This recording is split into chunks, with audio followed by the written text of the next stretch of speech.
Hi friends, வணக்கம். Welcome to Vijayalakshmi kitchen. இன்றைக்கி evening ஸ்நாக்ஸ்க்கு நான் உப்பு உருண்டை செய்ய போகிறேன். வீட்டில் இருக்கிற பொருள் வச்சு ஈஸியாக செய்யலாம். கோதுமை உருண்டை செய்ய போகிறேன், அதையும் பார்க்கலாம் வாங்க. உப்பு உருண்டை செய்கிறதுக்கு தேவையானது 1 கப்பு புழுங்கலரிசி, 2 சின்ன வெங்காயம், கொத்தமல்லி, கருவேப்பிலை, இஞ்சி, பச்சை மிளகாய், தேங்காய் துருவெடுத்து 2 ஸ்பூன். புழுங்கலரிசியை 1 மணி நேரம் ஊற வச்சுட்டு மிக்சியில் கொஞ்சம் குறைன்னு அரைச்சி எடுத்துக்கலாம். இந்த பதத்துக்கு மாவு அரைச்சி எடுத்துக்கணும். இப்போ இந்த மாவை வதக்கி எடுத்துக்கலாம்.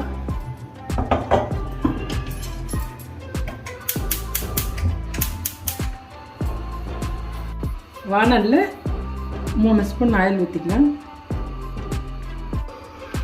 கடுகு 1/2 ஸ்பூன், உளுத்தம்பருப்பு 1 ஸ்பூன், கடலைப்பருப்பு 1 ஸ்பூன், ஜீரகம் 1/2 ஸ்பூன்.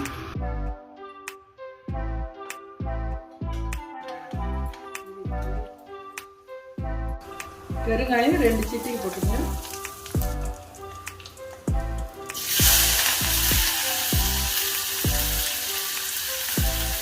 ஆனியன், கருவேப்பிலை இதெல்லாம் போட்டு வதக்கிக்கலாம்.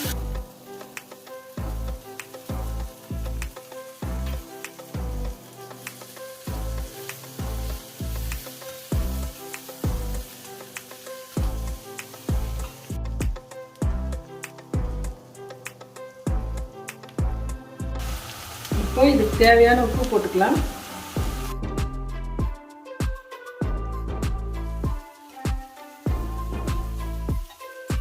ஒரு நிமிஷம் வதங்கினா போதும். இப்போ மாவு ஊற்றிக்கலாம். இதில்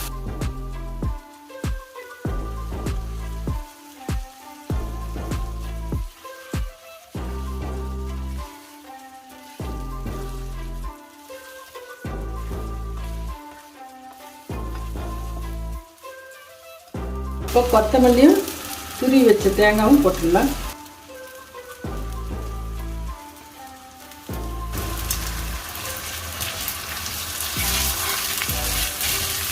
சிம்மில் வச்சுட்டு கெட்டியாக வைத்துன்னு இறக்கலாம். இது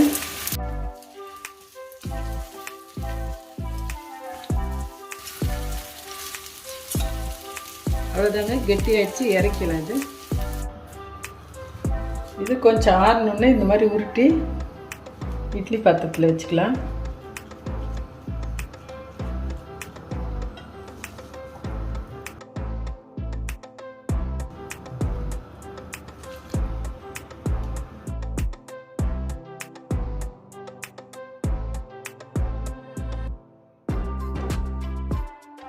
இந்த மாதிரி இட்லி பாத்திரத்தில் தண்ணி ஊற்றி கொதிக்க வச்சுட்டு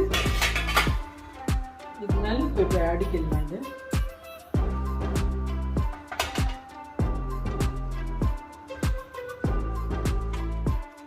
இதை மீடியம் ஃப்ளேமில் வச்சு 10 நிமிஷம் வேக வச்சு எடுத்துக்கலாங்க.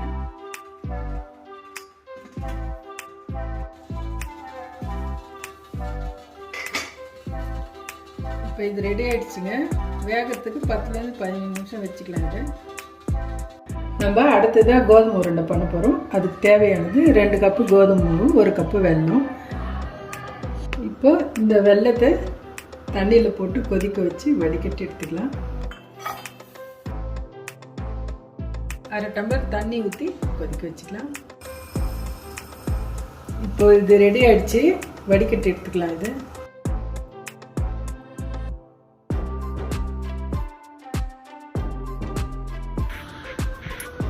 நம்ம இதில் ஆப்பு சோடா 1/2 டீஸ்பூன் போட்டுக்கலாம். 1/2 ஸ்பூன் சால்ட் போட்டுக்கலாம். நல்லா மிக்ஸ் பண்ணிவிட்டு இந்த வெள்ளை தண்ணி ஊற்றி பிசைஞ்சு எடுத்துக்கலாம்.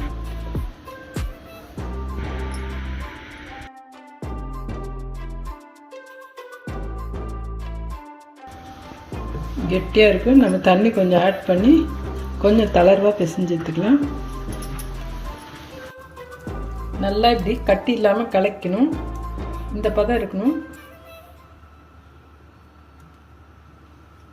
வானலில் எண்ணெய் ஊற்றிட்டு மீடியமான தீ வச்சு இந்த போண்டாவை போட்டு எடுத்துக்கலாம்.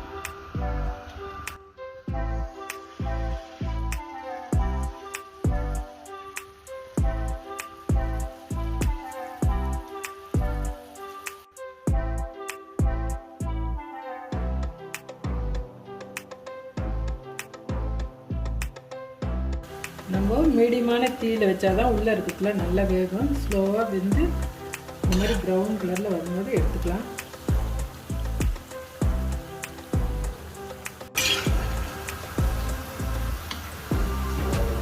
இந்த மாதிரி லைட் ப்ரௌனாக இருக்கும்போது எடுத்துக்கலாம்.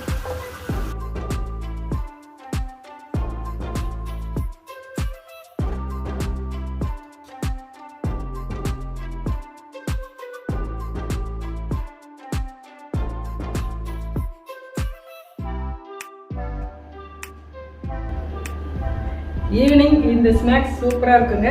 வீட்டில் ட்ரை பண்ணி பாருங்கள்.